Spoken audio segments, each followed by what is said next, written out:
क्या आपका नाम पीयूष है? यस। क्या आपने शुभम और दीपक की पीठ पीछे बुराई की है? हाँ। क्या रिपोर्ट है डॉक्टर साहब इनकी? क्या आपने शुभम और दीपक के पीठ पीछे बुराई की है? उसका जो ग्राफ है वो कम हो गया, यानी बुराई की है। तू बुराई कहाँ कर रहा हमारी, ये बता मुझे। उनके हस्बैंड का एक्स्ट्रा मैरिटल अफेयर चल रहा है, तो वही उसका टेस्ट कर दो आप। अगर ठीक है, लाई डिटेक्टर टेस्ट। हाँ लाई डिटेक्शन टेस्ट। तो वो आ गए, तो अपने साथ वो अपने हस्बैंड को भी ले आए, तो उन्होंने अपने हस्बैंड को डिस्क्लोज नहीं किया था। फिर बीच में उसने क्वेश्चन ऐड करवा दिया कि शादी से पहले आपने जो भी इनफर्टिलिटी आपको प्रॉब्लम थी कुछ था, मतलब यस और नो में हमने क्वेश्चन इस तरह से तैयार किया कि थी आपको इनफर्टिलिटी की दिक्कत है, तो उसने बोल दिया नो नहीं है दिक्कत, जबकि थी उसको। मेरे पास एक बड़ा फेमस केस है, तो उसकी अभी नवंबर में ही जजमेंट आई है, और वो ऐसा हो चुका था कि उसकी सर पे मारने से उसकी बॉडी पैरालाइज हो चुकी थी, लेकिन वो सब देख रहा था। तो उस जिंदा आदमी की उन्होंने लोअर लिम्स काटे, पहले बाजुएं काटी, प्राइवेट पार्ट काट दिया उसका। अब तो ये पहचान न ले इसको कोई कुछ, तो उन्होंने पहले उसका जो फेस था उसको खराब कर दिया। उसके बाद उन्होंने उसकी स्कल पे कुल्हाड़ी मार मार के स्कल खोला,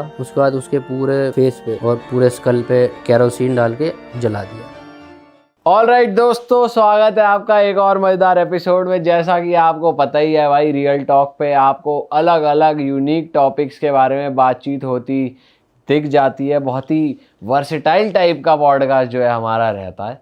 और आज जो हमारे गेस्ट हैं अभिषेक भाई और डॉक्टर आदर्श जी, ये लोग रन करते हैं एक प्राइवेट फॉरेंसिक लैब, और इनके पास आते हैं वो लोग जो कि परेशान होते हैं केसेस को लेकर। उनके कोर्ट में केसेस चल रहे हैं, तो प्रूफ करने के लिए अलग अलग तरीके की लैब रिपोर्ट्स चाहिए होती हैं, जिसमें कि लाई डिटेक्टर टेस्ट आ जाता है, लॉयल्टी टेस्ट आ जाता है, फॉर्जरी का टेस्ट आ जाता है, सिग्नेचर असली है कि नहीं है वो टेस्ट आ जाता है, बहुत सारे तरीके के टेस्ट आ जाते हैं। और इनके पास ऑब्वियसली फिर कंटेंट जो है, जो रियल केसेस मार्केट में चल रहे हैं वो तो भर भर के हैं। तो हमने भाइयों से रिक्वेस्ट करा कि भाई हमारे शो पे आओ प्लीज़, आपसे थोड़ी बातचीत करते हैं। तो सबसे पहले स्वागत है दोनों भाइयों का हमारे। थैंक यू भाई शुरुआत ही हम इससे करेंगे कि आप लोग आजकल बहुत एक्टिवली काम कर रहे हो, और हमारी बात हुई थी 2-3 महीने पहले, आज की डेट फाइनली हमें मिली। तो क्या चल रहा है सबसे ज़्यादा, किस तरीके के केसेस आ रहे हैं, क्या चल रहा है अभी? आजकल जो सबसे ज़्यादा चल रहे हैं वो जैसे फोर्जरी के केसेस हैं, उसके अलावा जैसे लॉयल्टी के केसेस ज़्यादा आ रहे हैं। मतलब आपके पास कपल्स आ रहे हैं, और ये मेजर इशू चीटिंग ही है या कुछ और भी है? चीटिंग भी है, इसके अलावा जैसे कुछ केसेस में बायोलॉजिकल डिसऑर्डर्स होते हैं, तो वो पहले उनको मतलब डिस्क्लोज़ नहीं करते हैं एक दूसरे से पार्टनर्स। बाद में फिर जैसे कॉम्पिटेंसी जैसे बर्थ गिविंग की है या कोई सेक्सुअल इंटरकोर्स की है, उसमें दिक्कत आ जाती है, तो बाद में फिर वो मेडिकल नहीं करवाना चाहते, तो फिर पॉलीग्राफ टेस्ट करवाना चाहते हैं। मतलब सपोज़ कोई हस्बैंड में प्रॉब्लम है, वो बच्चा पैदा नहीं कर सकता, तो वो अपना टेस्ट नहीं करवा रहा है, तो वाइफ आपके पास ले आती है कि सच या झूठ का पता लगाओ। इनफर्टिलिटी का टेस्ट रहता है जैसे, लेकिन वो मेडिकल उसमें ना जाके मतलब इनडायरेक्ट वे से आते हैं, तो जैसे वाइफ लेके आएगी या कुछ और कुछ बहाना केस से बताओ ना भाई, क्या हुआ, मतलब कुछ ऐसे बताओ। अभी जैसे यहीं का केस है, दिल्ली का ही केस है एक। तो उसमें क्या था कि 3-4 दिन पहले ही एक फ़ीमेल का कॉल आया था हमारे पास। तो हम तो जैसे एक नॉर्मल जैसे क्लाइंट्स रहते हैं जैसे, तो सबकी प्रिवेसी जो है उसको ध्यान में रखते हुए सारा अपना काम करते हैं। तो उसमें जैसे फ़ीमेल का कॉल आया, तो उन्होंने जो जो बताया जैसे कि हम टेस्ट करवाना चाहते हैं, तो उन्होंने पहले डिस्क्लोज़ नहीं किया कि क्या टेस्ट करवाना चाहते हो। नॉर्मली बताया कि उनके हस्बैंड का एक्स्ट्रा मैरिटल अफेयर चल रहा है, तो वही उसका टेस्ट कर दो आप। अगर ठीक है, लाई डिटेक्टर टेस्ट? हाँ लाई डिटेक्शन टेस्ट, तो उसे कोई पॉलीग्राफ टेस्ट भी बोल देते हैं। तो हमने उनको जैसे अपना अपॉइंटमेंट दे दी, तो वो आ गए, तो अपने साथ वो अपने हस्बैंड को भी ले आए, तो उन्होंने अपने हस्बैंड को डिस्क्लोज़ नहीं किया था कि या हम यहाँ टेस्ट कराने जा रहे हैं। तो जैसे ही वो अपने फिर ऑफिस में आए, तो पहले तो वो था ही कि सबने थोड़ा बहुत तो सबको आइडिया रहता है कि फॉरेंसिक्स क्या है। तो फिर ऑफिस में आया कि भाई इस ऑफिस में मैं क्या करने आ गया हूँ ऐसे ऐसे। तो वो तो ये बोल के आई थी कि नॉर्मली मतलब अपना कोई मेडिकल टेस्ट वेस्ट करवाना है। तो जब वहाँ आ गए, तो उनका काफ़ी देर तक हमने उनको अकेला छोड़ा, तो क्योंकि बिना कंसेंट के हम भी टेस्ट नहीं करते हैं, तो काफ़ी देर तक उनमें चला रहा कि भाई कैसे करेंगे, क्या होगा, बड़े लड़ाई वड़ाई हुई आपस में। फ्रेंड में उन्होंने जैसे कंसेंट दे दी अपनी, और हस्बैंड की कंसेंट लेके फिर उन्होंने बिठा दिया। तो नॉर्मली वाइफ ने पहले ये बोला था हस्बैंड को कि मैं आपका ये टेस्ट करना चाहती हूँ कि आप मुझे प्यार करते हो या नहीं करते हो। अच्छा। हाँ, वो अभी तक भी नहीं आया था पॉइंट पे। फिर बीच में उसने क्वेश्चन ऐड करवा दिया कि शादी से पहले आपने जो भी इनफर्टिलिटी आपको प्रॉब्लम थी कुछ था, आपने नहीं मुझसे बताया, नहीं बताया। तो पॉलीग्राफ लाइट डिटेक्शन मशीन का ये रहता है कि इसके जो आंसर्स होते हैं वो यस या नो में रहते हैं। अगर जैसे उनको ज़्यादा ओवर एक्सप्लेनेशन का दे दिया जाए मौका, तो वो तो उसमें फिर एक्सप्लेन कर जाएंगे। तो जैसे यस और नो में प्रिसाइज आंसर रहता है उसमें। तो 2-3 क्वेश्चन तो चले, जैसे इसमें थोड़ा रेलिवेंट क्वेश्चंस रहते हैं, उसके बाद थोड़ा कंट्रोल्ड क्वेश्चंस रहते हैं।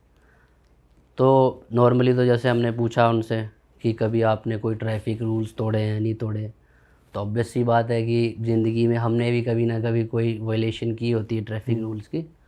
तो उन्होंने बोला हाँ हमने किए हैं। इसके अलावा यह आ गया कि कभी आपने कोई झूठ बोला है, नहीं बोला है, तो वो भी होता ही है कि सबने कभी ना कभी झूठ बोला रहता है, तो वो आ गया। इसके अलावा 2-3 क्वेश्चन के बाद फिर आ गया कि आप अपनी वाइफ से कितना प्यार करते हो, नहीं करते हो। कितना प्यार करते हो आया था, करते हो या नहीं करते हो आया था? नहीं, कितना प्यार करते हो, नहीं करते हो, नहीं प्यार करते हो, नहीं करते हो। तो उसमें आ गया कि हाँ भाई करता है, नहीं करता है। क्या आया, करता है कि नहीं करता तो है? उसमें वो तो करता था। ठीक है। हाँ, झूठ नहीं बोलेंगे। उसके बाद फिर उसमें आ गया कि कभी आपने मुझे चीट किया है, नहीं किया है। तो उसमें वो आ गया कि उसने चीट किया। अच्छा। हाँ उसने बोला नो और आंसर हाँ आ गया। तो ये पता कैसे चलता है भाई कि इसमें ऐसा रहता है जैसे कि इसमें जैसे स्किन जीएस जैसे गैल्वेनिक स्किन रिफ्लेक्सेस होते हैं, बीपी होता है, पल्स होता है, हैंड मूवमेंट होगी, बॉडी मूवमेंट, पैर की कोई मूवमेंट कर रहा है, तो मल्टीपल फैक्टर्स रहते हैं इसमें भी। तो उससे क्या है कि अगर कोई एक चीज़ कंट्रोल करने की कोशिश करेगा तो दूसरी चीज़ से पता चल जाएगा कि झूठ बोल रहा है, नहीं बोल रहा है। तो ये काम ऐसे करता है कि जैसे आपने आंसर दे दिया, तो आंसर देने के बाद जो आपकी बॉडी रिएक्ट कर रही है तो उसको वो डिटेक्ट करके फिर बताता है। ओ तो उसमें उसने बोल दिया। अब इसमें कई बार ऐसा भी रहता है कि कोई किसी ने छोटी चीटिंग की हो, किसी ने बड़ी की हो। छोटी चीटिंग ये हो गया कि मतलब टेक्स्ट वगैरह। हाँ टेक्स्ट वगैरह हो गई। बड़ी चीटिंग फिर उस लेवल की रहती है। तो उसमें वो आ गया कि उसने वो की। तो वहाँ से फिर जैसे ही उससे वो मेन क्वेश्चन पे आए कि आपने कभी मतलब मुझे शादी से पहले नहीं बताया कि आपको इनफर्टिलिटी की दिक्कत है या ऐसा कुछ, तो वहाँ पे तो थोड़ी देर वो चुप ही हो गया, क्योंकि उसके लिए तो शौक था एक ये, उसे तो पता ही नहीं था। वो तो ये वाइफ सामने ही बैठ के पूछ रही है? वाइफ को नहीं बिठाते सामने। अच्छा। कभी भी जिसका टेस्ट करना है उसके सामने कोई भी ऐसा ऑब्जेक्ट, ऐसा कोई भी उसका दोस्त, कोई ऐसा नहीं बिठाते जिससे उसका मतलब ध्यान उस तरफ चला जाए। जैसे आपको बिठा दिया और आपके साथ ये शुभम भाई हैं, तो शुभम भाई को आप देखोगे तो आपका ध्यान उस तरफ चला जाएगा। तो कभी भी सब मतलब कोई भी ऐसा उनके सामने कोई ऐसी चीज़ नहीं रखेंगे।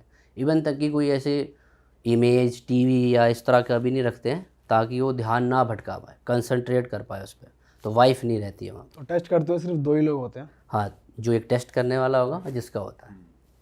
तो उसके बाद फिर जैसे ही वो पूछा तो वो तो एकदम साइलेंट हो गया, बोला ही नहीं कुछ भी। फिर उसके बाद धीरे धीरे उसने ये किया कि अब मैं कुछ नहीं करूँगा तो इनको वो लगेगा कि भाई वो, तो उन्होंने भाई झूठ बोल दिया। उन्होंने क्या कहा? उन्होंने कहा कि ऐसा कुछ नहीं था, मतलब यस और नो में हमने क्वेश्चन इस तरह से तैयार किया कि थी आपको इनफर्टिलिटी की दिक्कत है, तो उसने बोल दिया नो, नहीं है दिक्कत, जबकि थी उसको। और वो मशीन पे पकड़ा गया। तो उसके बेसिस पे फिर वो रिपोर्ट्स लेने आया। उसके बाद फिर हमने रिपोर्ट्स वगैरह दी उनको। रिपोर्ट्स कितने दिन में आ जाती है? जैसे पेंडेंसी पे डिपेंड करता है। जैसे हमारे अपने पास जैसे केसेस की पेंडेंसी ज़्यादा है तो थोड़ा सा डिले हो जाता है, वैसे तो 1-2 वर्किंग डेज में उसको हम कर देते हैं। भाई इस केस में ऐसा होता है कि जैसे मान लो अब इतना टाइम बाद रिपोर्ट आई है, 1 दिन 2 दिन बाद, तो हस्बैंड या कोई भी बंदा आपको ब्राइब करे कि मेरी वाइफ तक नहीं पहुंचनी चाहिए, कुछ आपको पैसे ऑफर करता है, ऐसा होता है आपके केस में? आते हैं ऐसा भी होता है। उसमें काफ़ी क्या मोस्ट ऑफ द केसेस में ऐसे ही करते हैं लोग। लेकिन वो होता है कि थोड़ा सा अगर हम एक केस में ऐसा कर देंगे तो आगे भी कोई फ्यूचर में नहीं आएगा, तो थोड़ा सा अपने को तो आप भी मना कर देते हो? तुम थोड़ी अपनी मना कर देते हैं, क्योंकि थोड़ा मोरल वैल्यूज़ और थोड़ा कई बार ऐसा भी होता है कि छोटे छोटे अपने जो बच्चे होते हैं उनको भी ले आए कि देखो अगर आपने सच बता दिया तो हमारी फैमिली टूट जाएगी, बच्चों का क्या होगा, मतलब इमोशनली इमोशनली ब्लैकमेल करते हैं। हाँ, कई बार ऐसा भी होता है पूरी फैमिली बैठी हुई है, रिजल्ट का इंतज़ार कर रही है कि क्या सच में ऐसा हुआ या नहीं हुआ है, क्योंकि कई बार ऐसा भी होता है कि वहीं से लड़ाई झगड़ा करते हुए ही अपने घर जाते हैं बट लोग। भाई क्या वो मशीन सच में इतनी एक्यूरेट होती है लाई डिटेक्टर वाली कि एक परिवार पूरा उसका आगे का फ्यूचर उस पर डिपेंड है? देखो, जैसे लोग डीएनए करवाते हैं क्या ये मेरा बच्चा है नहीं है पीस ऑफ माइंड के लिए, ऐसे ही ये पॉलीग्राफ टेस्ट होता है पीस ऑफ माइंड के लिए। पर भाई जैसे कुछ कुछ, जैसे सपोज इस टेस्ट की बात नहीं कर रहा मैं, कुछ टेस्ट ऐसे होते हैं या लैब्स ऐसी होती हैं जहाँ पे थोड़े रिजल्ट मैनिपुलेट हो जाते हैं या अपने आप से, या कुछ हो गया या कहीं कुछ कई बार problem थोड़े आ गई। बहुत प्रॉब्लम्स होती है, कई बार लोग इतना डर जाते हैं। कई बार मतलब जैसे जब मैं टेस्टिंग करता हूँ, कई बार ऐसा हुआ कि अपने आप को बचाने के लिए लोग सारी क्वेश्चन में ऐसे करते रहते हैं, तो हमें ये पहले ही मालूम चल जाता है कि ये जानबूझकर बचने की कोशिश कर रहा है। एक लड़का आया था हमारे पास लखनऊ से, मतलब अपने पेरेंट्स के साथ, तो उसके घर में चोरी हुई और उनका डाउट सिर्फ 2 लोगों के था, एक तो उनका खुद का बेटा और एक था चाचा का बेटा। अच्छा। तो हमारे पास आए लखनऊ से दिल्ली ऑफिस में। तो जब हमने टेस्टिंग स्टार्ट किया तो वो हर क्वेश्चन में, मतलब जब हम उससे रेलेवेंट क्वेश्चन पूछ रहे हैं, इंपॉर्टेंट क्वेश्चन, तो वो बिल्कुल शांत हो गया। और जब हम नॉर्मल क्वेश्चन पूछे, भाई तुम्हारा नाम ये है कि आज ये दिन है, तो उसमें वो जानबूझ के बीट को चेंज कर रहा है, क्योंकि वो चैट जीपीटी या इंटरनेट यूट्यूब से थोड़ा सीख कर आया हुआ था कि हाउ टू ब्लफ या how to manipulate the result. तो बट मशीन ने उसके बाद भी डिटेक्ट कर लिया और एक्चुअली वही प्रूव हुआ और जो वही सच प्रूफ था। हुआ। कई बार हम लोग कन्फेशन भी खुद का करवाते हैं बेटा- वहीं पर कन्फेशन। हाँ, उनका खुद का बेटा। ओह, हमने दोनों, मतलब एक का टेस्ट हुआ, उसने बोला नहीं इसका भी करो। जो दूसरा आया था, एक पे ऐसे कैसे रिजल्ट दे रहे हो? हमने कहा ठीक है भाई, हमें तो दूसरे का भी फीस मिलनी है, हम तो उसका भी करेंगे। कुछ केसेस में तो ऐसा करते हैं जैसे कोई ड्रग के इन्फ्लुएंस में, इंटॉक्सिकेशन में आ जाते हैं, या फिर एक लीवोफेड करके मेडिसिन आती है, तो उससे क्या होता है कि हार्ट रेट इंक्रीज़ हो जाता है बड़ी जल्दी। तो उससे क्या होता है कि मशीन को झांसा देने की कोशिश करते हैं। अभी जैसे एक मूवी भी आई थी जिसमें वो जो उनकी चप्पल थी, चप्पल में उन्होंने वो कील लगा दी, फिर वहाँ पे जैसे क्वेश्चन का आंसर देते थे तो उसको प्रेस करते थे ताकि उनको पेन हो और ध्यान भटके। लेकिन उसमें क्या होता था कि जैसे स्पेक्ट्रो, मतलब एक ग्राफ प्लॉट होता है, तो नॉर्मल जैसे ये हम है जैसे, तो हमारा जैसे नॉर्मल हार्ट रेट चल रहा है, पल्सेस चल रही है, बॉडी मूवमेंट है, तो एक नॉर्मल चलेगा। ऐसी जैसे जो आदमी ऐसे मैनिपुलेट करने की कोशिश करेगा मशीन को या कुछ एडिशन करेगा, तो उसका ग्राफ जो होता है वो वेरी करेगा। तो अगर वो नॉर्मल भी बैठा होगा तब भी उसका ग्राफ वेरी करेगा। तो इसी केस में जैसे एक अपने पास ऐसा भी केस आया था जिसमें उस इंडिविजुअल को मतलब बीपी की दिक्कत थी। तो बीपी की दिक्कत में तो बढ़ रहा, हाई बीपी उसकी दिक्कत थी, तो उसका बीपी बड़ा फ्लक्चुएट कर रहा था। तो उस केसेस में फिर हम क्या करते हैं, पहले उसको थोड़ी देर काम करते हैं, उसको मतलब ऑब्ज़र्व करते हैं कि बीपी आपका नॉर्मल आ रहा है नहीं आ रहा है। तो उसमें पहले एक रेंज चेक करते हैं कि इसका बीपी कितना फ्लक्चुएट हो रहा है। तो जितनी उसकी रेंज आ रही है उसको फिर हम नॉर्मल कंसीडर करते हैं, तो उसको फिर नॉर्मल कंसीडर करके फिर आगे करते हैं। तो लाइट डिटेक्टर मशीन को एक तरीके से ब्लफ कर ही नहीं सकता इंसान, जितना भी ट्राई कर ले। नहीं, लाइट डिटेक्शन मशीन को बहुत bluff मुश्किल है। बड़ा मुश्किल है काफ़ी। ऐसा नहीं है कि इम्पॉसिबल है। जो लोग मेडिटेशन या योगा इस तरीके करते हैं तो वो लोग थोड़ा बहुत कर सकते हैं, बट जैसे जिसको मालूम ही नहीं है, आम आदमी है घूम रहा है, या उनको क्या मतलब पॉलीग्राफ होगा भी नहीं होगा, कितने लोगों को मालूम ही नहीं है कि प्राइवेट में होता है। कई बार मतलब लोग हमारे पास कॉल करते हैं, पूछते हैं हमें तो मालूम ही नहीं था, हमें तो इसकी ज़रूरत इतनी थी कि आज तक मालूम, हमें लगा सिर्फ गवर्नमेंट में होती है, वो भी कोर्ट से परमिशन के बाद। हाँ, लोग प्राइवेटली करवा सकते हैं। करवा सकते हैं, अपना कंसेंट है जो करवाना चाह रहे। जैसे आप अपना ब्लड टेस्ट करवा रहे हो, अब उसके लिए कोर्ट की परमिशन की जरूरत थोड़ी है। आपका अपना कंसेंट है, मैं करवाना चाहता हूँ, आपको कोई ऑब्जेक्शन नहीं है, आप अपना करवाओ। तो भाई कभी उल्टा भी हुआ है कि कोई हस्बैंड अपनी वाइफ को लेकर आया हो? आते हैं। क्या कुछ बताओ। अभी हमारे पास आया था अभी हरियाणा वगैरह साइड से, तो वाइफ का मतलब अफेयर था शादी से कुछ दिन पहले। तो पहले मतलब बड़ा हमें इतना कंफ्यूज कर दिया क्लाइंट ने। मैं टेस्ट किया, टेस्ट में हमने बोला भाई कुछ पॉइंट पे वो झूठ बोल रही है, कुछ पॉइंट पे सच बोल रही है। मतलब एक पर्सन के साथ उसका अफेयर था, तो उस हस्बैंड ने बड़े डिटेल में क्वेश्चंस पूछे थे। क्वेश्चन तो बताना सही नहीं है अभी, बट इतना डिटेल पूछा भाई ये चीज तुमने एक आध क्वेश्चन बता दो ना, क्या हो गया? क्वेश्चंस हस्बैंड ही देता है? हैं? हाँ, जो पूछना चाहता हम तो बोलते भाई तुम जो चीजें पूछना चाहते हो आप पूछो।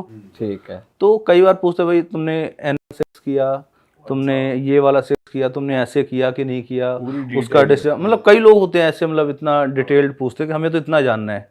अच्छा। अभी एक रिसेंट केस भी था 2-4 दिन पहले का, तो उसमें एक लेडी का मतलब पंजाब से थी, तो उसका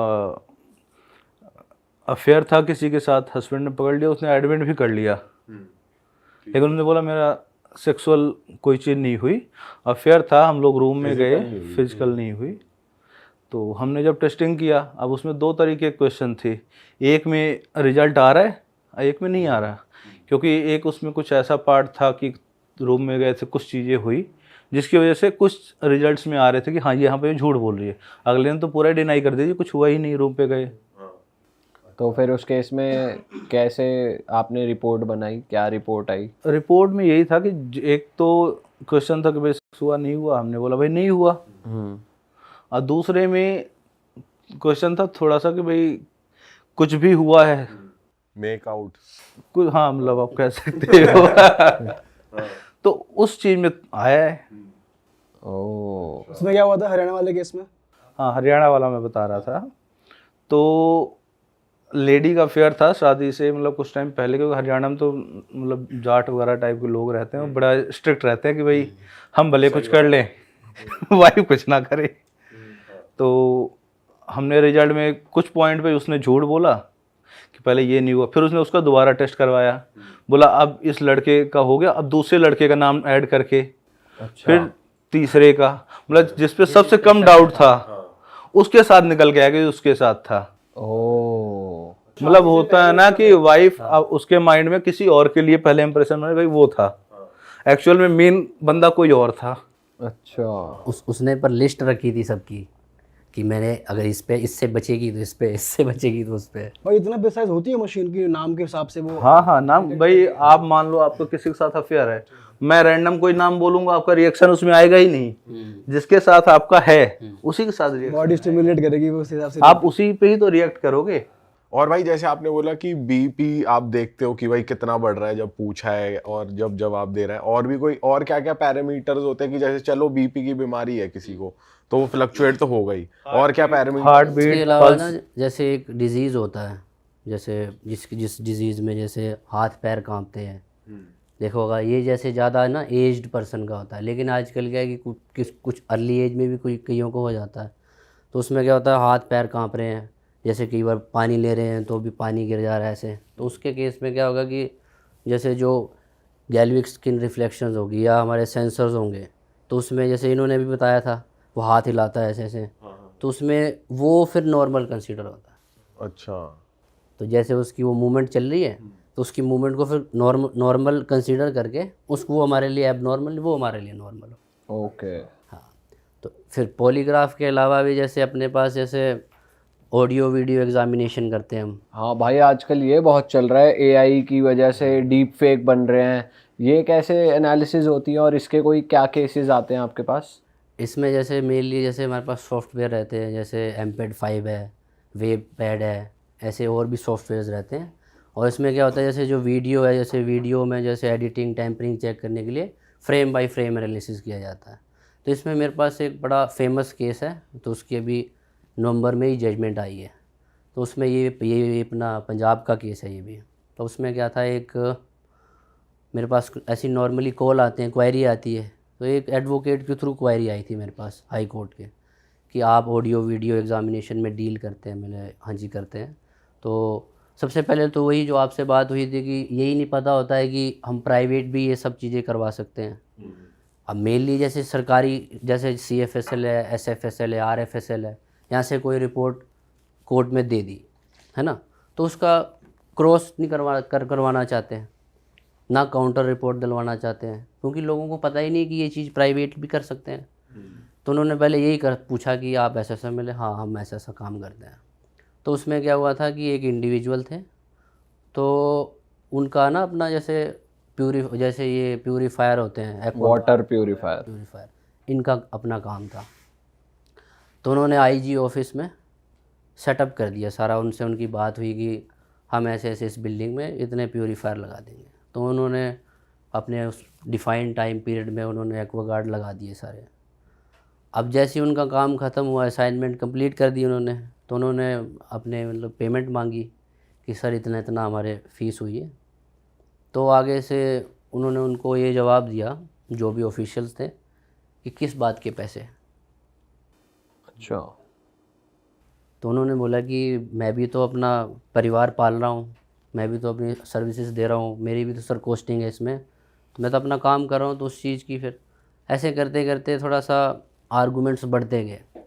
तो उन ऑफिशियल से उनको कुछ ऐसी चीज़ें बोल दी, उनकी बहन के बारे में कुछ है, तो इसमें उन्होंने भी उसके रिस्पॉन्स में कुछ चीज़ें बोल दी उन ऑफिशियल्स को। आर्गुमेंट हो गई, मतलब आर्गूमेंट गर्मा गर्मी हो बहुत गर्मा गर्मी। और उसके बाद हुआ ये कि नॉर्मली जैसे हम रोड में किसी से कुछ हो गया रोड रेज में तो भूल जाते हैं, वैसे वो भी भूल गया, पैसे उसको मिले नहीं। 6 महीने के बाद उन पुलिस मतलब जो भी वो ऑफिशियल्स थे, उन्होंने उसको फ्रेम किया झूठे एनडीपीएस के केस में। तो उन्होंने जो ये अपना चिट्टा होता है, चिट्टा उन्होंने क्या किया, उनके व्हीकल में फ्रेम कर मतलब रख के उसको नकली तरीके से ये कर दिया कि भाई ये स्मगलिंग कर ये सब में इन्वॉल्व है। तो एनडीपीएस 21-29 का पर्चा करवा दिया। अब जैसे ही उसको वहाँ से अरेस्ट करके जैसे निकल रहे थे घर से, तो उसी टाइम सडन उनकी जो मदर थी उनकी डेथ हो गई। उसी टाइम सदमा लग गया। एकदम सदमा लग गया। उसी टाइम घर से जैसे उसको लेके गए उस लड़के को, उसकी मदर की डेथ हो गई वहीं। उसके बाद उसकी जो बहन थी उनकी भी जैसे कई एंगेजमेंट और रिश्ता वगैरह हो रखा था, वो भी टूट गए। तो उस लड़के को बेल भी नहीं मिल रही थी। तो 8 साल से वो लड़का जेल में था। तो उन्होंने जैसे अपनी मतलब इतनी अर्निंग नहीं थी उनकी, तो उन्होंने अपने जैसे ज़मीन वमीन बेच के एडवोकेट किया कि कुछ हो। तो एंड में मेरे पास फिर वो उन्होंने अप्रोच किया जो उस लड़के का मामा था। तो वो भी आज देखो मतलब आज के ज़माने में ऐसे मामा भी हैं कि वो जब तक उस लड़के का एक्विटल नहीं हुआ, उन्होंने ना पाँव में चप्पल डाली ना जूता डाला। एक्विटल मतलब बाइज्जत बरी। बाइज्जत बरी करना। अच्छा। तो जब तक उसको बाइज्जत बरी नहीं किया, तब तक उसके मामा ने ना चप्पल डाली ना जूते डाले, नंगे पाँव घूमते थे और जहाँ भी जाते थे नंगे पाँव। तो उनका मामा आए थे मेरे पास। तो उन्होंने पहले मुझे सारी स्टोरी नहीं बताई थी। उन्होंने क्या किया था कि नॉर्मली आप इसमें डील करते हैं, मतलब हाँ जी करते हैं, तो हमें ये ऐसे ऐसे एग्जामिनेशन करके दे दो। उन्होंने क्या दिया आपको? उन्होंने मेरे को एक सैंपल प्रोवाइड किया, वीडियो थी वो? सीसीटीवी फुटेज का। ओके। अब आगे तो उन्होंने मुझे पूछा नहीं कि मैंने भी उनसे पूछा कि क्या पर्पज़ है इसका, क्या है। उन्होंने मुझे पेन ड्राइव दे दी और मैंने पेन ड्राइव से एनालाइज़ किया। तो वैसे तो वो सेकेंडरी एविडेंस होता है, तो जैसे प्राइमरी एविडेंस वो होता है जैसे कि जो सीसीटीवी की एक्चुअल फुटेज है उस डीवीआर से। अब आगे उसको जैसे फर्दर कॉपीज़ बनाते जाते हैं तो वो सेकेंडरी एविडेंस बन। ओके। तो उस पर मैंने काम किया, तो अपने पास तो ये आ गया कि ये जेन्युइन है और किसी भी पॉइंट पे या किसी भी फ्रेम में ना कोई एडिटिंग हुई ना टेम्पर्ड है। फ्रेम बाय फ्रेम एनालिसिस करके उसका मैंने कर दिया और मैंने उनको रिपोर्ट दे दी। जिस दिन मैंने उनको रिपोर्ट सबमिट की, उस दिन वो आदमी, उनका मामा और उनकी बहन भी आई थी उस दिन, वो मेरे पास रोए और उन्होंने बोला ये हमने इसीलिए आपसे रिपोर्ट ली है कि कल परसों आप अपनी रिपोर्ट फ्यूचर में चेंज ना कर दो। फिर मेरे को ये हुआ कि मैं क्यों अपनी रिपोर्ट चेंज करूँगा, मैं तो नहीं करता रिपोर्ट चेंज। फिर उन्होंने बताया कि जो जो इस केस में इन्वॉल्व हो रहे हैं उन सबको या तो ये पैसे खिला दे रहे हैं या उनको इतना प्रेशराइज कर रहे हैं कि वो एविडेंस के लिए नहीं आते हैं। उससे पहले भी जैसे 1-2 जिनके घर से वो सीसीटीवी फुटेज उन्होंने रिकवर की थी, जिनके घर पे लगा था, तो उनको भी इतना डरा दिया था कि वो भी गवाही देने के लिए कोर्ट नहीं गए क्योंकि उनके पोजीशन में था वो।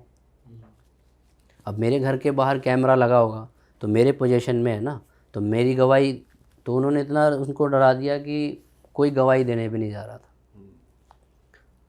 तो मैंने बोला कि ऐसा कुछ नहीं, हमारे भी मोरल वैल्यूज़ हैं और मैं अपनी पूरी मेहनत करके जो कुछ करके आपकी जितनी मदद हो सकेगी वो करूँगा। तो इस केस के लिए फिर मैं 16 दिन तक सोया नहीं, दिन रात। वो इसलिए नहीं सो पाया क्योंकि इस केस में मैं तो डिफेंस की तरफ से था, तो प्रोसिक्यूशन क्या करता था, शोषण करते थे काफ़ी। तो उसमें शोषण कैसे करते थे कि जैसे आज मेरा क्रॉस चल रहा है, तो इसमें जैसे मल्टीपल स्टेजेस होती हैं। जैसे हमने अपनी रिपोर्ट तैयार कर ली, वो रिपोर्ट कोर्ट में एडमिट करवा दी, एडमिसिबल करवा दी, तो उस सेम डे हमारा चीफ होगा, examination in chief. Same day नहीं होगा तो 1-2 दिन बाद एग्जामिनेशन इन चीफ हो जाएगा। उसके बाद फिर जो सामने वाली होती है पार्टी, जो प्रोसिक्यूशन था इधर, तो उनको क्रॉस करने के लिए मौका दिया जाता है, जिन्होंने मेरा क्रॉस करना था। तो वो एग्री कर गए कि हाँ क्रॉस करेंगे। तो वो क्या करते थे, उन्होंने 16 दिन तक सिर्फ मेरा 12-12, 15-15 मिनट तक ही क्रॉस करते थे। क्रॉस में वो आपसे क्वेश्चन पूछते थे? हाँ, उसमें से मेरे से क्रॉस एग्जामिनेशन करते थे, ताकि मेरी रिपोर्ट में कोई लूप होल्स ढूंढ सके, ताकि ये रिपोर्ट जो वो नल एंड वॉइड हो जाए। तो ये उनका डिफेंस, उनका लॉयर पूछता था? उनका लॉयर और उनकी तरफ से भी एक्सपर्ट आया था, फोरेंसिक एक्सपर्ट ही। ओके। क्योंकि लॉयर की तरफ से तो सरकारी आएंगे सारे, क्योंकि वो प्रोसिक्यूशन की साइड से है। हाँ हाँ। हमारा डिफेंस था, तो हम प्राइवेट बीइंग अ प्राइवेट चल रहे थे। तो वो क्या करते थे, मेरा शोषण करने के लिए मेरे को 1-2 ट्रैवल करके जाना पड़ता था वहाँ पे रोज़। तो मेरा ये भी था कि मेरी फॉर द सिक्योरिटी पर्पसेस 3-4 गाड़ियाँ बदल के मुझे कोर्ट लेके जाते थे। अच्छा। मतलब ऐसा नहीं था कि एक ही उससे, पहले मुझे वहाँ गाड़ी चेंज करवानी, फिर वहाँ गाड़ी चेंज करवाते थे। ये आप खुद ही मैनेज करते थे या लॉयर बताता वो था? लॉयर मैनेज करता था उनका सारा। अच्छा। फिर इस बीच में क्या हुआ कि मेरे ऑफिस में आप नॉर्मली क्लाइंट विज़िट करते ही रहते हैं, तो एक लेडी आई। तो आज उनका थोड़ा सा जो हैंड बैग था थोड़ा सा बड़ा था, तो उन्होंने रखा ऐसे। तो उन्होंने क्या किया, मेरे को लगा कि कोई अपना केस डिस्कस करने के लिए आए हैं। तो उन्होंने अपने बैग से कुछ कैश निकाला, अच्छा खासा अमाउंट, मेरे टेबल पे रख दिया।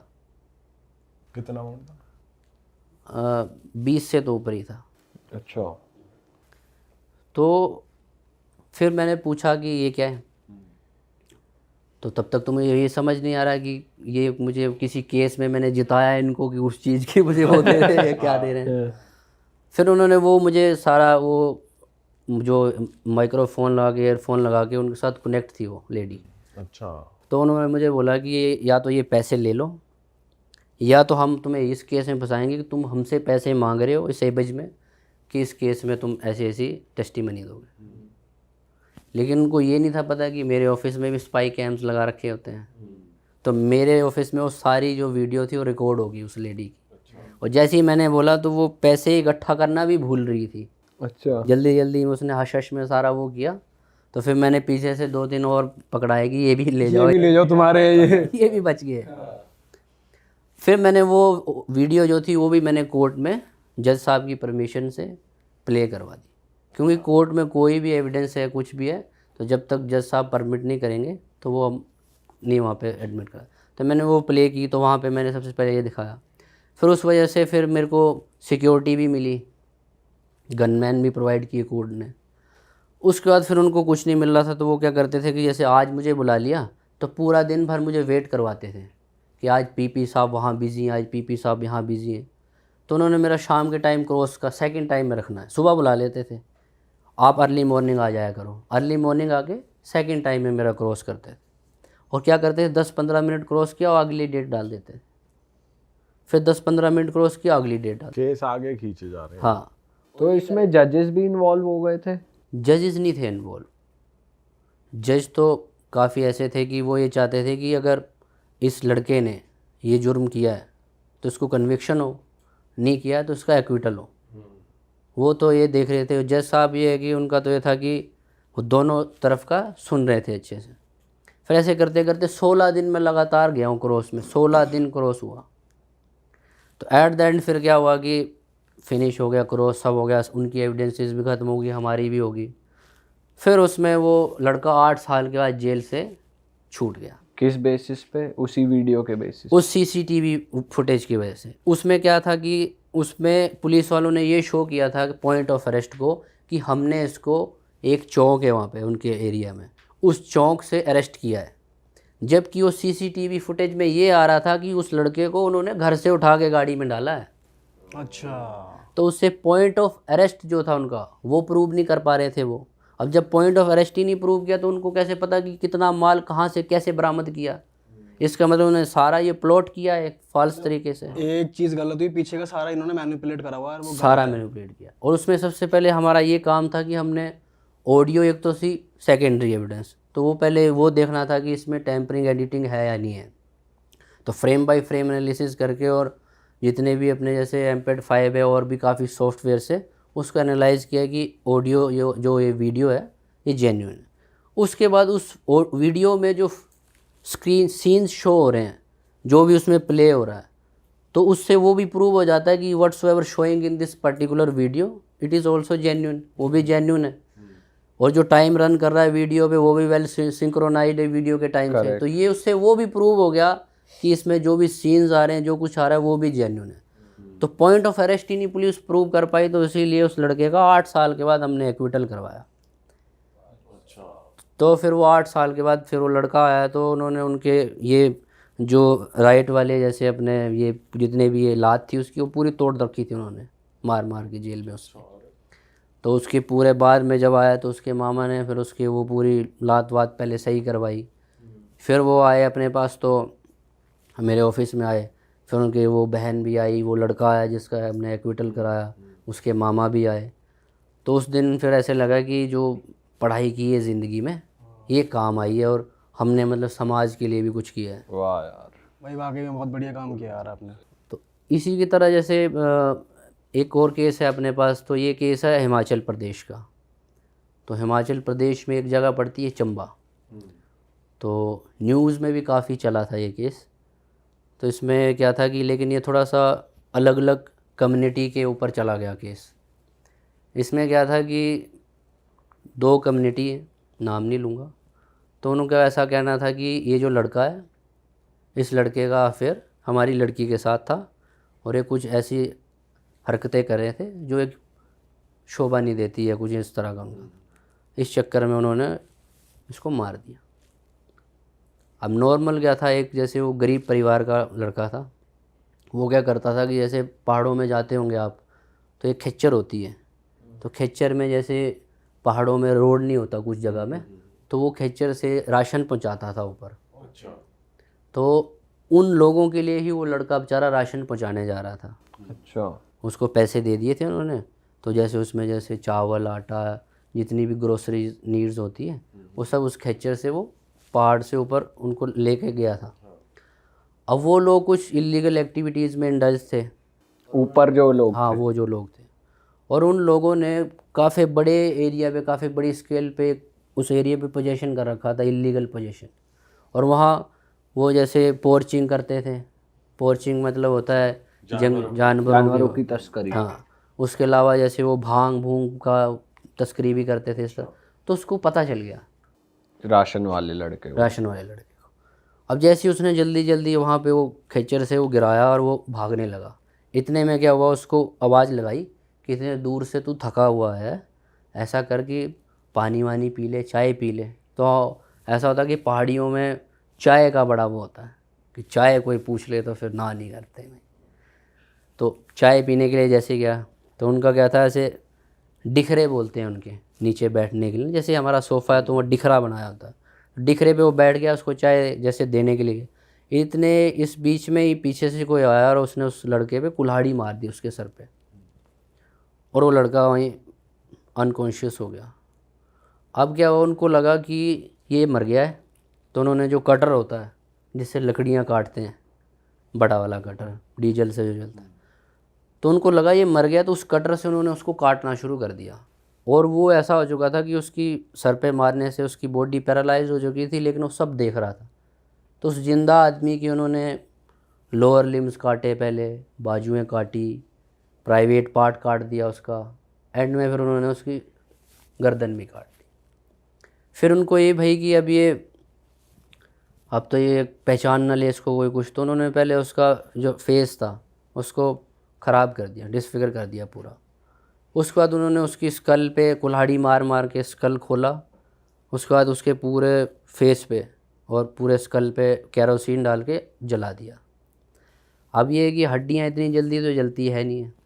फिर उन्होंने क्या किया, वो सारे पीसेस इकट्ठे करके, तो पहाड़ों में देखा होगा आपने, तो ऐसे ताज़ा पानी के ऐसे झरने टाइप के बने रहते हैं, तो उन्होंने उस झरने के नीचे जगह जगह पे उसके बॉडी पार्ट्स रख दिए।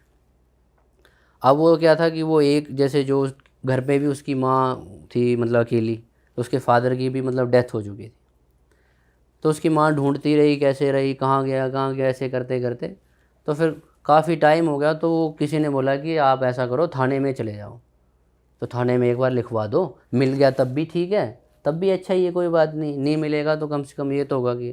तो वो थाने चली गई, तो वहाँ उसमें ढूंढते ढूंढते भाई कहाँ गया था, भाई ऊपर गया था, ऐसे कर कर के वो आ गए। तो जो नॉर्मल ऐसे पुलिस जाती है मौके पे, तो पुलिस वालों को कुछ नहीं मिला।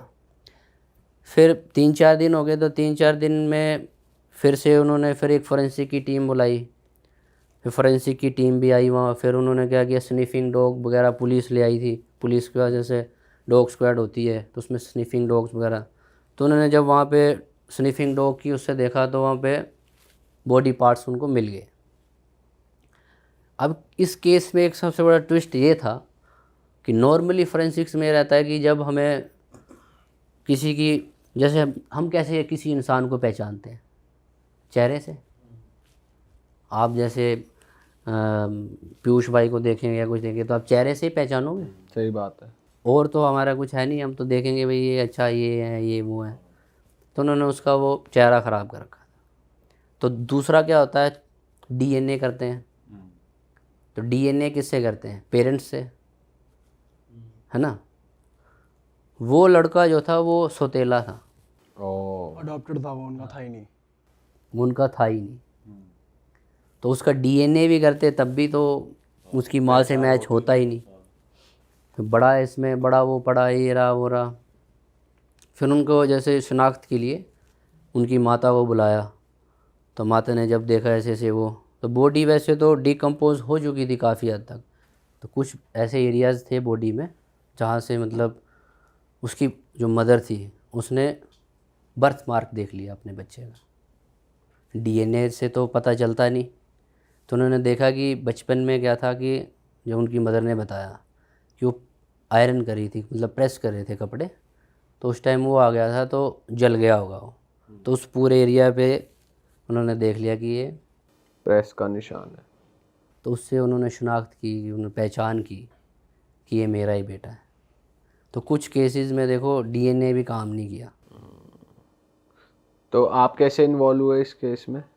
इस केस में जैसे कुछ केसेस में जैसे फोरेंसिक जो सरकारी फोरेंसिक्स लैब्स होती हैं, इनके पास केसेस की पेंडेंसी काफ़ी ज़्यादा रहती है, तो पुलिस वाले कई बार हमें हमारे असिस्टेंस भी ले लेते हैं, तो हम भी कई बार उनको असिस्ट करते हैं केसेस में। ओके। भाई आपके इस, जब आप इसमें इन्वॉल्व हुए तो ये चीज़ कैसे मालूम पड़ी थी कि जैसे उसको जब मारा था तो वो जिंदा था, उसके पैर काट रहे थे, ये चीज़ बाद में कैसे निकल के आई थी?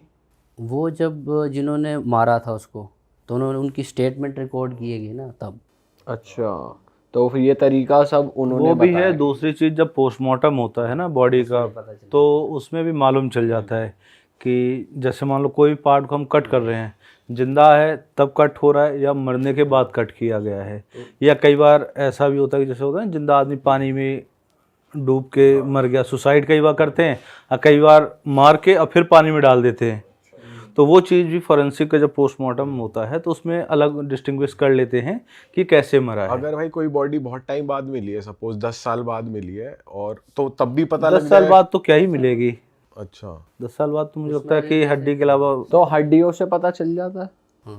हड्डियों से भी आजकल जैसे फेशियल रिकंस्ट्रक्शन होता है, मींस फेस पे अलग अलग 3D फेशियल वो होता है, बनाया जाता है, तो उससे फेस बनाया जा सकता है कि इसका चेहरा रफली कैसा दिखता था।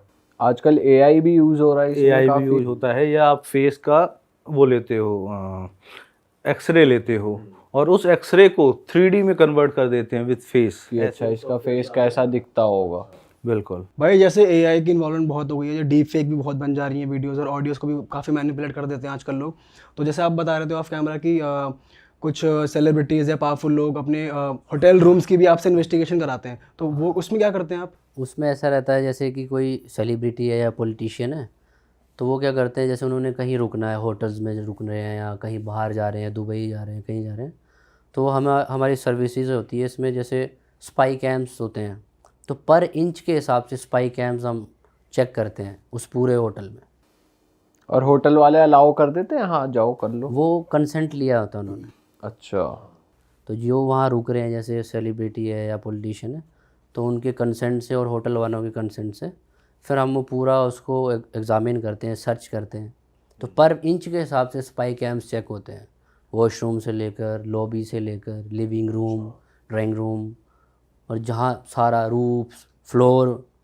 पर कुछ अगर जैसे हिडन कैमरास होते हैं कि कोई डिवाइस ऐसा है कि कैमरा नहीं लग रहा है, घड़ी में लग गया, वो ही पता चल जाता है? वो ही पता चलते हैं, उसके भी अलग अलग तरह के इंस्ट्रूमेंट रहते भाई हैं। सिंस आप ये चीज़ बता ही रहे हो, तो बहुत सारे कपल्स भी है जो आजकल होटल रूम में जाते हैं और सब तो अवेयर भी नहीं होते। तो हमारे पॉडकास्ट के थ्रू ही अगर कुछ लोग अवेयर हो पाएँ तो कहाँ कहाँ पे स्पाई कैम लगाना सबसे इजी है, या अगर कोई खुद से डिटेक्ट करना चाहे तो वो कैसे कर सकता है? नॉर्मली देखो, आप जैसे शॉपिंग करते हो, ऑनलाइन शॉपिंग कर रहा है कोई, तो जैसे अमेज़ोन या फ्लिपकार्ट या कोई भी ऑनलाइन प्लेटफॉर्म है अपना, तो उस पर बिना एक नॉर्मल सर्च करना आप स्पाई कैम्स, तो वो रेंज ऑफ स्पाई कैम्स दिखा देगा आपको। तो सबसे पहले जिसको नहीं है पता, उसको ये पता चल जाएगा कि किस किस तरह के मॉडल और किस किस तरह के स्पाई कैम्स अवेलेबल है मार्केट में। दूसरा, जो दिल्ली में रह रहे हैं, तो आप जैसे सीपी चले जाओ, सीपी जाके आप किसी भी शॉप पे बोल दो स्पाई कैम्स दे दो, तो नॉर्मली देखो जैसे स्पाई कैम, जैसे वो जो घड़ी है, वॉल क्लॉक है, इस पर स्पाई कैम्स सबसे इजीली लग जाता है। दूसरा सबसे इजीली स्पाई कैम जैसे सॉकेट है, सॉकेट में सबसे इजीली लग जाता है। उसके बाद अडेप्टर्स होते हैं कई जगह, तो सब ने देखा होगा अडेप्टर में भी क्या कैमरा आ जाएगा। उसके बाद जैसे कोई स्पीकर रखा पड़ा है रूम में, उसमें भी आ जाएगा। उसके अलावा जैसे कोई चार्जेबल बल्ब है या नॉर्मल बल्ब लगा है, उसमें भी आ जाएगा। या कई बार ऐसा भी होगा कि खाली सॉकेट पड़ा होगा, बल्ब नहीं लगा होगा, उसमें भी वो सबसे इजी लगा सकते हो आप। मिरर है, मिरर में भी बड़े इजीली लगा सकते शर्ट के बटन में भी लग सकता शर्ट के बटन में भी आराम से लग सकता है। पेन कैमरास तो चलो पुराने, वो तो चल ही रहा है।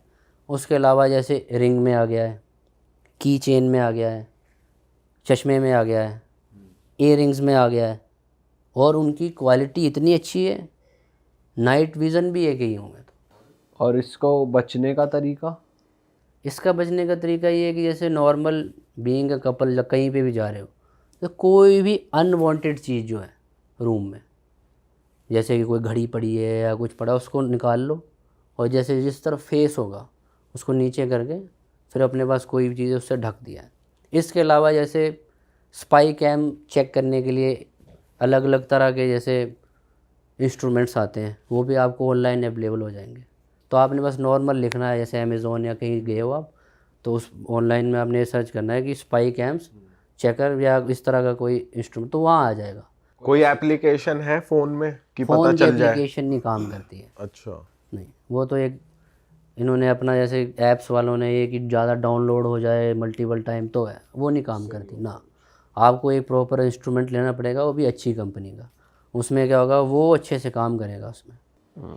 आदर्श भाई, आपसे जानते हैं आपके पास कैसे कैसे केसेस आए हैं और पेचीदा वाले। देखो, मैं ऑलमोस्ट हर एक फील्ड का, जो फोरेंसिक के फील्ड्स के केसेस होते हैं वो हैंडल करता हूँ। चाहे वो बैलिस्टिक्स का हो, जो फायर आर्म्स वगैरह का होता है, चाहे वो डीएनए से रिलेटेड हो, या फिर ऑडियो वीडियो हो।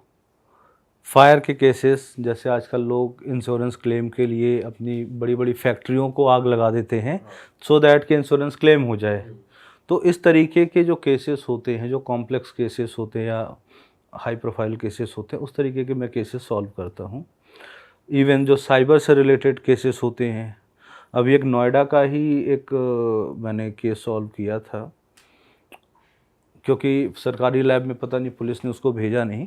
एक हस्बैंड वाइफ हैं, तो वाइफ का किसी एक एक्स पर्सन के साथ, यानी पड़ोस में एक आदमी रहता था, उसके साथ अपना अफेयर था, और उस आदमी ने उस लेडी के फ़ोन में स्पाई ऐप डाल रखा था, यानी वो कंप्लीट मॉनिटर कर सकता था कि ये क्या करती है, कहाँ जाती है। इस तरीके के बहुत सारे ऐसे स्पाई ऐप्स आते हैं प्ले स्टोर पे भी और अनऑफिशियली भी। वो एक्सेस कर सकते हैं? मतलब अगर मैंने आप आपके समझो कि मैं अगर आपके फ़ोन में अभी वो स्पाई ऐप डालता हूँ, मैं यहाँ बैठे बैठे आपका कैमरा ऑन कर सकता हूँ, उसमें वीडियो ऑन कर सकता हूँ। वीडियो इन द सेंस कि लाइव वीडियो उसमें क्या चल रहा है, लाइव ऑडियो सुन सकता हूँ, लाइव लोकेशंस, आप क्या चैटिंग कर रहे मुझे हो, यहाँ पे पता नहीं चलेगा। आपको बिल्कुल भी पता नहीं चलेगा, आपका ऐसे स्क्रीन बंद रहेगा। अच्छा, क्या नाम है ऐसी ऐप्स का, अगर नहीं नहीं, नाम नहीं देते भाई। नहीं देखो, आपको जो ऑफिशियली मिलेगा, आप parent control apps, one monitor, इस तरीके के कई सारे हैं, आप उसको वो करोगे मिल जाएगा। लेकिन इसमें क्या लिमिटेड एक्सेस दिया जाता है, क्योंकि पेरेंट्स अपने बच्चे क्या कर रहे हैं उस चीज़ को अगर देखना है तो ऐसे ऐप्स हैं, प्ले स्टोर में अवेलेबल हैं, आप डाउनलोड कर सकते हो, सारी चीज़ें हैं। ठीक है। कई सारे जो प्रोफेशनल टूल्स भी हैं, मतलब सॉफ्टवेयर हमारे पास हैं जो प्ले स्टोर या ऐसी जगह पे नहीं मिलेगा, आप उसको किसी के फ़ोन में बस एक बार इंस्टॉल कर दो और बैठे बैठे सारी चीज़ें एक्सेस कर पाओ। ठीक है भाई, फिर क्या हुआ केस में? हाँ, तो उसने उस पर डाल रखा था और वो उसको ब्लैकमेल करने लगा किसी रीजन से, और जो उसका हस्बैंड था वो यहीं पर किसी बैंक में मैनेजर है, नोएडा में ही, ग्रेटर नोएडा। अब एक दिन उसने सुसाइड कर लिया, लेडी ने परेशान होके सुसाइड कर लिया। अब वो आदमी भी सब आए, सारे लोग आए, अब उसको लेकर, लेडी को लेकर गए हॉस्पिटल, सारे लोग हॉस्पिटल गए। अब उसके घर में सीसीटीवी लगा हुआ है, तो जिसके साथ अफेयर था वो उसके घर के अंदर घुसा, और अराउंड इवनिंग के 6 बज रहे थे, तो घर में बच्चे थे, तो उसकी मदर का जो फ़ोन था जिसकी डेथ हो गई, तो बच्चे से मांगा भाई मुझे फ़ोन दे दो। उसके बाद उसने वो ऐप डिलीट किया, और बहुत सारी जो साथ की चैट थी, कॉल हिस्ट्री, कई सारी उसने एक्टिविटीज़ किया, डिलीट कर दिया। क्योंकि जब वो हॉस्पिटल गया तो हॉस्पिटल में था, जैसे बॉडी वहाँ पे मालूम चला डेथ हो गई, तो वो फटाफट वहाँ से भाग कर आया। तो एक ही पर्सन वहाँ पे था और घर पे बच्चे थे, उसने वो चीज़ें डिलीट कर दी। अब उसको डाउट तो हो गया उसके हस्बैंड को, या इसका कुछ लफड़ा तो है, ये घर क्यों आया, लेकिन कोई एविडेंस नहीं था। अब हमारे पास वो फ़ोन लेकर आया कि भाई मेरी वाइफ की ऐसे ऐसे डेथ हो गई है, और इस आदमी के साथ मुझे ऐसा डाउट है कि कुछ था, लेकिन कोई एविडेंस नहीं है, ना हमारे पास ना ही पुलिस के पास। भाई आजकल तो लोग इतने स्मार्टली प्ले करते हैं ना। हमने उस मोबाइल का पूरा फॉरेंसिक किया, जिस टाइम पे वो सीसीटीवी पे दिखा कि लाइक 6 बजे वो घर के अंदर घुसा, 6:05 के बाद से डिलीट करने की हिस्ट्री आई, वो स्पाई ऐप की हिस्ट्री आई, क्या उसके अंदर क्या ईमेल आईडी डाली हुई है, वो ईमेल आईडी भी हमने निकाला। जब हमने उसको लॉगिन किया, क्योंकि पासवर्ड तो उसके एक्सेस में था, तो हम उसको लॉगिन तो नहीं कर पाए, लेकिन हमें ये मालूम था कि इसने क्या क्या चीज़ें डिलीट करी है। तो वो हमें सीसीटीवी और जो उसमें फुटेज आई, तो उसकी हमने एक रिपोर्ट बनाई, गूगल अकाउंट कहाँ कहाँ पे लॉगिन था, तो उसमें उसका भी एक आईपी एड्रेस या लोकेशन आ रखा था कि यहाँ पे उसका भी लॉगिन है। तो उन सब चीज़ों की मैंने एक रिपोर्ट बनाई, जिसके भी यहाँ पे वो जेल में पहुँच गया। अरे भाई, ये तो लोग अपनी तरफ से ओवर स्मार्ट बनते हैं कि हमने सब कुछ डिलीट कर दिया, कुछ मिलेगा ही नहीं। कई बार एविडेंस नहीं, लेकिन जो टाइम के साथ मैच करती है चीज़ें, तो वो भी बहुत एविडेंसरी है। अभी एक हम लोग कर रहे हैं ऐसे तुर्की का केस।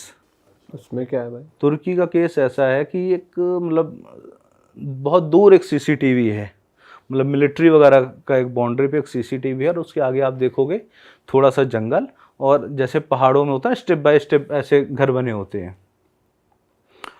अब वहाँ के किसी एक फोरेंसिक लैब ने ये रिपोर्ट बनाई, एक छोटी बच्ची 8 साल के स्कूल से आती है, और अब डाउट क्या होता है, वो अपने घर ना पहुंचकर 1-2 बिल्डिंग पहले, यानी 100 मीटर पहले एक बिल्डिंग और पहले किसी के घर पे वो जाती है, या कोई रोक लेता है उसको, क्योंकि वो उस घर पहुंचती नहीं है। अब क्या हुआ कि पुलिस की जो टीम है वो जब इन्वेस्टिगेट करती है इस डेथ को, कि वो बॉडी मतलब 2-4 किलोमीटर नाले या पौंड में मिलती है। अच्छा, मर्डर केस था। तो अब जो हमारे पास सीसीटीवी आई है, पुलिस के पास है, आप समझो कि यहाँ से 10 किलोमीटर दूर, अब आप किसी सीसीटीवी को जूम करोगे आपको क्या दिखेगा? कुछ नहीं दिखेगा, कुछ भी नहीं। मतलब अभी हमारे पास फुटेज, अभी रिपोर्ट वो हम बना रहे हैं, अभी पूरा नहीं हुआ है। तो एक वहाँ के दूसरे कंट्री के एक्सपर्ट ने रिपोर्ट बनाई, उसने अपने सीसीटीवी को एनहेंसमेंट करके ये दिखाया कि ये लड़की अपने घर पे गई, उसके बाद वो बाहर नहीं आई, यानी मर्डर किसने किया? घर वालों ने किया। घर में 10-12 लोग थे, सब जेल में हैं। मतलब ऐसा सीसीटीवी फुटेज जिसमें कुछ नहीं दिख रहा, लेकिन एक एक्सपर्ट ने अपनी रिपोर्ट दे दी, और उसमें सिर्फ समझो कि एक पिक्सल दिखता है ना, एक डॉट की मूवमेंट कहीं दिख रही है, कहीं नहीं दिख रही, कहीं ब्लर हो रहा है, कहीं कुछ, उसके बिहाफ पे बना हुआ है। और उसी से 100 मीटर पहले एक दूसरा आदमी रहता है जो उनके यहाँ माली वगैरह था। हाँ। तो उसने ये एक्सेप्ट कर लिया कि मर्डर मैंने किया, लेकिन इनके कहने पे मारा है, इसलिए ये भी जेल में है, वो भी जेल में है। लेकिन वो उसकी जो फैमिली बोले हमने उसको मारा ही नहीं, ये हमारे घर तक आई ही नहीं। तो अभी सिर्फ मैटर इतना है कि वो लड़की इसके घर तक ही आई, उसके बाद घर तक नहीं गई, या वो घर गई और बाद में इसने मारा। तो ये चीज अभी तक रिवील नहीं हुई। देखो हमने ना एनहेंसमेंट किया उसमें तो यही दिख रहा है कि वो उस आदमी के घर तक गई, अपने घर तक पहुंची ही नहीं। अच्छा। बट क्या आपकी यहाँ बनाई हुई रिपोर्ट टर्की में एडमिसिबल होगी? देखो जब दूसरी कंट्री, एक जर्मनी से रिपोर्ट आई, वो एडमिसिबल हो गई, तो हमने कहा भाई हम भी अपनी तरफ से एक रिपोर्ट बनाते हैं, आपको देखते हैं। रीच आउट किसने करा? ये भी किसी और को रीच आउट किया, उन्होंने फिर हमें फर्दर रीच आउट किया। अच्छा, तो ऐसे इंटरनेशनल केसेस भी आते रहते ऐसे हैं? मैंने कई सारे इंटरनेट, दुबई के केसेस, अभी मैं लास्ट वीक ही दुबई गया था पॉलीग्राफ करने। एक चाइनीज बिजनेसमैन थे, तो उसको किडनैप करने की प्लानिंग चल रही थी। अच्छा। उसी के ही स्टाफ में ही किसी, तो उन लोगों ने रिकॉग्नाइज किया 3-4 लोगों में से कोई एक है जो पूरी प्लानिंग कर रहा है, सर्विलेंस कर रहा है, क्योंकि सीसीटीवी में दिख रहा है कि कोई उसको मॉनिटर कर रहा है। तो हमने उसका पॉलीग्राफ किया। 3 लोग थे, मतलब हमने वैसे फैमिली में तो दिखाया हम सबका कर रहे हैं, लेकिन उन 3 में से एक पर्सन था उन्हीं के टीम का जो उसको किडनैप करना चाहे। क्योंकि क्वेश्चन हम उससे वही पूछे भाई क्या आप इसको किडनैप करना चाह रहे हो? उन्होंने कहा नो। हाँ, वो और तो नो ही उसमें आ बोला और गया उसमें आ गया कि वो, और सबसे ज्यादा डाउट भी उसको उन्हीं पर ही था। ओह तो इससे वो डबल कंफर्म हो गया कि हाँ ये किडनैप करना चाह रहा है। अच्छा। भाई, ये तो यार आप तो सही में सीआईडी के डॉक्टर सालू के हो, असल जिंदगी के हैं। बिल्कुल। ऐसे हमने यूएसए की भी कई सारी रिपोर्ट्स बनाई। अभी एक हमने मेडिको लीगल केस जो इंजरी वगैरह से रिलेटेड होता है आजकल, जैसे हस्बैंड वाइफ का बहुत ज़्यादा डिस्प्यूट चलता है कि मारा और हाँ मुझे मारा पीटा और मुझे घर से भगा दिया। इंजरीज खुद से बना लो, किसको क्या मालूम चलेगा। वो तो एलिमनी के लिए ज्यादा हो रहा है सब, पैसे का ही सब खेल है। तो अभी हमने रिसेंटली ही एक रिपोर्ट बनाकर दिया है जिसमें एक लेडी यूएसए में वहाँ पर जाके अपना एफआईआर करवा दिया 2 दिन बाद, और वो यहाँ की थी दिल्ली, तो यहाँ भी एक एफआईआर करवा दिया। यहाँ उसके माँ बाप जितनी फैमिली में उनका भी नाम लिखवा दिया। अच्छा, लड़के की फैमिली का। तो हमने उस पर एक अभी जो मेडिकल वहाँ पे 1 हफ्ते के बाद हुआ है यूएस में, तो वो रिपोर्ट, एफआईआर की रिपोर्ट, उसके दोनों जगह की जो स्टेटमेंट्स थी कंप्लेंट में, उसको इंटरप्रिटेट करके, और जो फोटोज उसने प्रोवाइड की थी एफआईआर के साथ, तो हमने उसको इंटरप्रिटेट किया और हमने ये मतलब पाया कि ये एक नकली खुद से बनाई हुई इंजरीज हैं। भाई, जैसे आपने बताया आपको किसी का असेसमेंट करना है तो आपको उसका कंसेंट चाहिए होता है। सपोज़ किसी, जैसे इस केस की बात करें कि किसी फीमेल ने खुद से इंजरीज बनाई और जाकर कोर्ट में दे दिया कि भाई ये रिपोर्ट है। अब मतलब मैं कंप्लेंट डाल दी कि इसने मेरे साथ फिजिकली असॉल्ट करा है। अब जो कोर्ट है वो लड़की की बात सुनेगा और लड़के को जो भी है सज़ा वज़ा सुनाएगा। अब लड़का कहता है कि नहीं, इसने फेक रिपोर्ट बनाई है, वो आपके पास आता है। अब आपको लड़की की ज़रूरत नहीं पड़ेगी टेस्ट करने की। नहीं, जो फोटोज, जो स्टेटमेंट वो दे चुका है या किसी और डॉक्टर ने जो एग्जामिन किया है उसको, हम तो उसी में से चीज़ें निकाल रहे हैं। जो डॉक्टर एग्जामिन भी करेगा तो वो अगर उसने वहीं पे फॉर्ज करवा लिया या फर्स्ट तो जगह भाई पे, उसी चीज़ के लिए तो हम उसको रिपोर्ट को डिस्प्यूट करते हैं ना कि भाई ये गलत रिपोर्ट। बट फिर आप कैसे एनालिसिस कैसे करोगे, क्योंकि आपके पास तो जो डेटा आया वही करप्ट है। कई बार फोटोग्राफ्स मिलता है। अभी मैं आपको बताऊंगा, एक कई बिलियन कंपनी की एक शिपिंग कंपनी है, मतलब अभी बहुत हाई प्रोफाइल केस है, अभी मतलब हो सकता है न्यूज़ वगैरह में बीच में आया था। एक इंजीनियर है, सिविल इंजीनियर जो होते हैं, वो मोरक्को जाते हैं, जो बहुत बड़ी शिप होती है ना, एटलांटिस करके आपने कभी सुना होगा, इस तरीके की बड़ी वो है, उसमें जाते हैं, उसमें उनकी सडन डेथ होती है और पोस्टमार्टम वहीं पे हो जाता है मोरक्को में या कई ऐसी जगह थी, साउथ अफ्रीका वगैरह में, पता नहीं कहाँ। थोड़ा पुराना केस हो गया, 4 साल पुराना हो गया, 4 या 5 साल पुराना। तो यहाँ पे मतलब नोएडा क्या गाज़ियाबाद की बहुत वो हैं लेडी, डिप्टी डायरेक्टर हैं वक्फ बोर्ड वगैरह की, मतलब काफ़ी हाई अप्रोच उनका है, मतलब पॉलिटिकली भी। तो वो आई थी हमारे पास, तो हमने और हमारी जो मेडिकल टीम है उन्होंने उस चीज़ को एग्जामिन किया। हमने उस पर रिपोर्ट बनाई कि ये एक मर्डर का केस है। वहाँ से तो आ गया था जी ये सुसाइड है या नेचुरली पानी में डूब के मर गए। हमने रिपोर्ट बनाई, वो कई सारी जगह, मतलब वो लेडी एम्स फॉरेंसिक वहाँ पे गई, उन्होंने मना कर दिया कि नहीं जी हम इसमें मर्डर का तो नहीं दे सकते।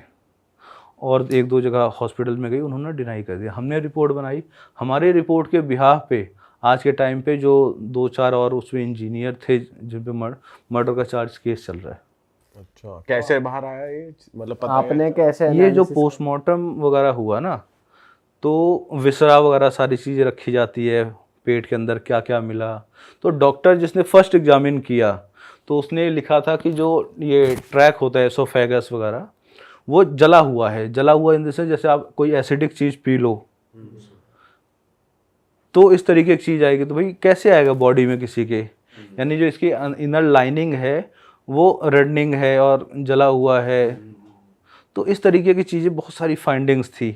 अच्छा, और कुछ फोटोज, लैपटॉप, मोबाइल जो शिप में उसके अपने पर्सनल थे वो सब गायब कर दिए थे उन लोगों ने, ताकि इसमें से कोई भी एविडेंस ना मिले। तो मतलब अगर कुछ हुआ है, अगर कोई वारदात हुई है, चाहे कितना ही प्लान और प्लॉट कर लो, आप उसे डिनाई नहीं कर सकते, वो कैसे ना कैसे आ सकता है बाहर। बट वो इस केस में बाहर आएगा ना भाई। जैसे इस वाले केस में अगर किसी, जैसे अगर लड़की ने फेक एलिगेशंस लगाए हैं, उसने कोई रिपोर्ट बनाई है, उस रिपोर्ट को आप फेक दिखा सकते हो।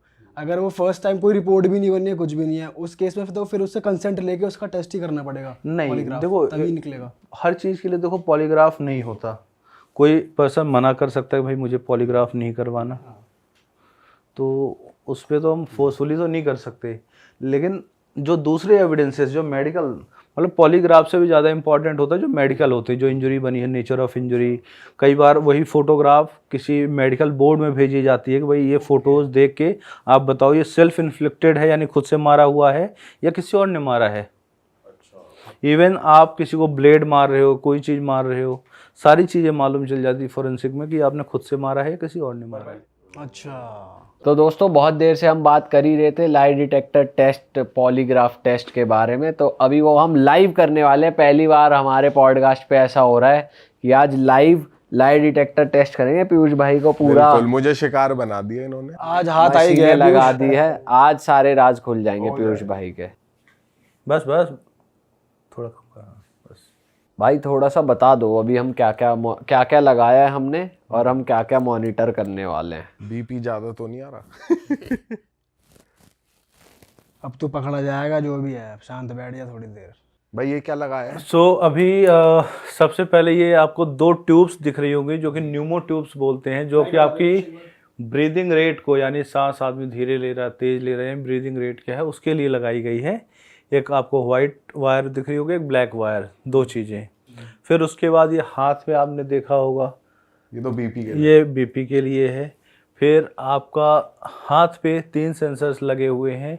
ये जो 2 उंगलियों पे लगे हुए हैं ये आपका गैल्वेनिक रिस्पांस के लिए है, और ये जो बीच में है ये आपका पल्स रेट के लिए है।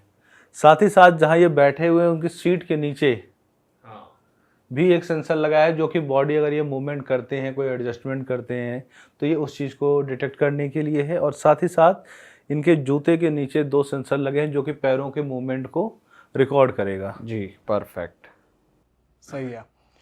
शुरू करते हैं सर। हमने क्वेश्चंस पहले से ही फ्रेम कर लिए हैं कि हम क्या पूछने वाले हैं। हाँ, क्वेश्चंस इनके दोस्तों ने जो फ्रेम किए हैं वही हम पूछेंगे आपसे। तो रिलैक्स हो जाओ आप, आँख बंद कर लो। हाँ आंखें बंद कर लो। और आप अपना कंसेंट दे रहे हो, आप अपनी मर्जी से ये टेस्ट करवा रहे हो? हाँ, कंसेंट है, कंसेंट। हाँ, आपने कोई भी हाथों की मूवमेंट, पैरों की मूवमेंट नहीं करनी है, और आपने यस और नो में आंसर करना है। आपने अपने सर की भी कोई मूवमेंट नहीं करनी, ओके, सिर्फ यस या नो बोलना है, बिल्कुल रिलैक्स रहना है। बिल्कुल रिलैक्स, ठीक है। क्या आपका नाम पीयूष है? यस। क्या आप मुंबई में रहते हो? नो। क्या आपने दोस्तों से पैसे उधार लेकर वापस नहीं किए? नो। क्या आप सोफे पर बैठे हो? यस। क्या आपने किसी से पैसे के लिए दोस्ती की है? नो।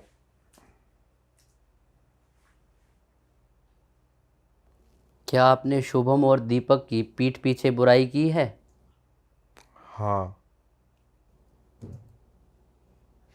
क्या आपने कभी ट्रैफिक रूल्स तोड़े हैं? हाँ। अभी खोल लो आंखें। क्या रिपोर्ट है डॉक्टर साहब इनकी? रिपोर्ट बताओ। देखो, पहले 2 क्वेश्चन में तो झूठ है, तीसरों में इन्होंने यस बोल दिया, इसलिए उसका परसेंटेज कम हो गया। पहले 2 क्वेश्चन तो यानी इसने सही बोला कि नाम पीयूष है और मुंबई। नहीं, वो तो इररिलेवेंट है, उसके लिए हम नहीं अच्छा, वो करते। सारे हमसे रिलेवेंट क्वेश्चन की बता रहे हैं। ठीक है, जो पहला है, दोस्तों से पैसे उधार लेकर वापस नहीं करा। वो तो झूठ है। हाँ, ये तो हमें ही पता है, ये क्या झूठ आपने है। किसी से क्या आपने किसी से पैसे के लिए दोस्ती की है? 100% ये भी झूठ है। 100%। ये भी झूठ है, हाँ, मतलब मतलब की इन्होंने है। बोला नहीं बोला है ना। क्वेश्चन क्या था? पैसों के लिए दोस्ती। अच्छा, हाँ, ये भी हमें पता है। ये भी पता है हमें मुझे पैसे लग रहा है इसमें उल्टा ही आ रहा है जो आप कह रहे उल्टा नहीं आ रहा। तीसरा, क्या आपने शुभम और दीपक के पीठ पीछे बुराई की है? इसमें झूठ आ, लेकिन बाद में आपने हाँ बोल दिया, इसलिए उसका जो ग्राफ है वो कम हो गया, यानी बुराई की है। हाँ, वो तो इसने खुद ही मान लिया। नहीं मान लिया, ग्राफ में भी देखोगे ना, इसका देखो ये रिजल्ट यहाँ तक आ रहा है। तीसरे क्वेश्चन का यहीं पे खत्म हो गया ना। All right. अच्छा, वो सच बोल दिया इसलिए नहीं आया, झूठ नहीं बोलता तो इसका भी ज़्यादा आता। तो मतलब बुराई तो की है जो इसने बोला ही है। किया, इसने हाँ बोल दिया इसलिए बच गए, वरना उसमें भी झूठ आता। भाई, उधारी के वापस करो है ना, जो तगड़ा ले तू बुराई कहाँ कर रहा है भाई? किसका उधार ले रखा है? तू बुराई कहाँ कर रहा है हमारी, ये बता मुझे। 10 जने तो मैं गिना दूंगा। ऐसी मजाक नहीं, बुराई बुराई तू होती है। सबको जानता है। अब तो भाई लड़ाई होगी। भाई मुझे तो फंसवा दिया आप दोनों ने आज, इन दोनों के आगे, लाइव अब ऑडियंस पकड़ के लिया आगे। हमने। भाई वैसे मैं आपसे पूछना चाह रहा था कि जैसे कुछ ऐसे केसेस होते हैं, जैसे फेक रेप केसेस होते हैं, जिसमें पता ही नहीं लग पाता कि सबूत नहीं है, और पता ही लग पाता कि एक्चुअली असॉल्ट हुई है नहीं हुई है, या फिर हस्बैंड ने कुछ करा है नहीं करा है, किसी और ने किया है नहीं किया। तो आपके आगे कोई ऐसा केस आया है कि बच गया हो बंदा, ना किया हो उसने, जिसमें कोई सबूत ना हो? अभी 2-4 महीने पहले का ही एक केस है ये, मतलब गुड़गांव का एक कोई पर्सन है जो कनाट प्लेस में उसकी अपनी शॉप है और वो कनाट प्लेस से अपना गुड़गांव जाता है, जैसे रेगुलर जा रहा है। अब उसके ऊपर एक FIR हो जाती है तिलक नगर थाने में।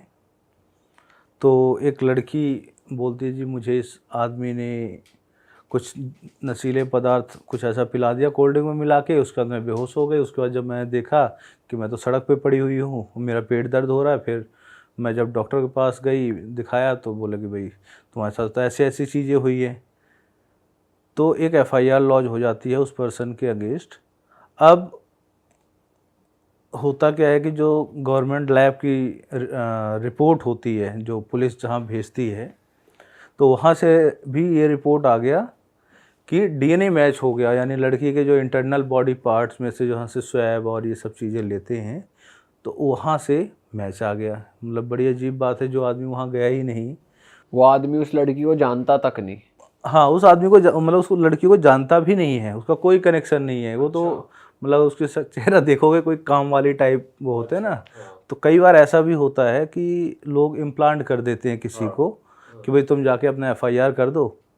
अब होता क्या है कि कई बार जो पुलिस है वो लोग सीमेन सैंपल ले लेते हैं जो एक्यूज्ड होता है, यानी जिसके ऊपर केस डलता है कि भाई आप सैंपल दे दो, हमें सैंपल आगे मैचिंग के लिए भेजना है।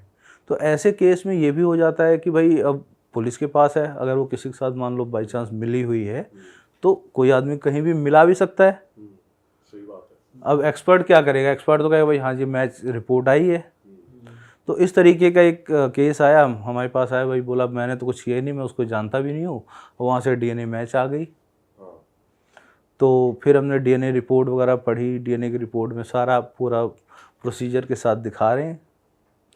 फिर जब हमने उसमें फर्दर इन्वेस्टिगेट किया डिफेंस की तरफ से, क्योंकि पुलिस ने उसकी पूरी call detail, location history, A to Z सारी चीज़ें निकाल रखी थी। मतलब उस पर्सन को बेल मिल गई थी, थोड़ा उसका केस कमज़ोर था, लेकिन जब DNA की रिपोर्ट आ गई तो इसका मतलब कि भाई दोनों का कॉन्टैक्ट हुआ। हाँ। तो कॉन्टैक्ट हुआ, इसका मतलब कि भाई केस तो ख़त्म हो नहीं सकता। फिर DNA की रिपोर्ट में हमने जो DNA के एक्सपर्ट आए, हमने उसको भी चैलेंज किया, उसकी रिपोर्ट को चैलेंज किया। कोर्ट में हमने 2-3 डेट क्रॉस वगैरह किया। क्रॉस एग्जामिनेशन में बहुत सारे हमने लूप होल निकाले पूरे प्रोसीजर में।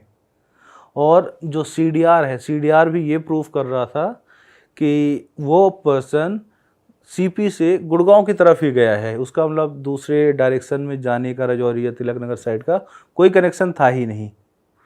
तो इससे ये प्रूफ होगा कि एक फेक केस है।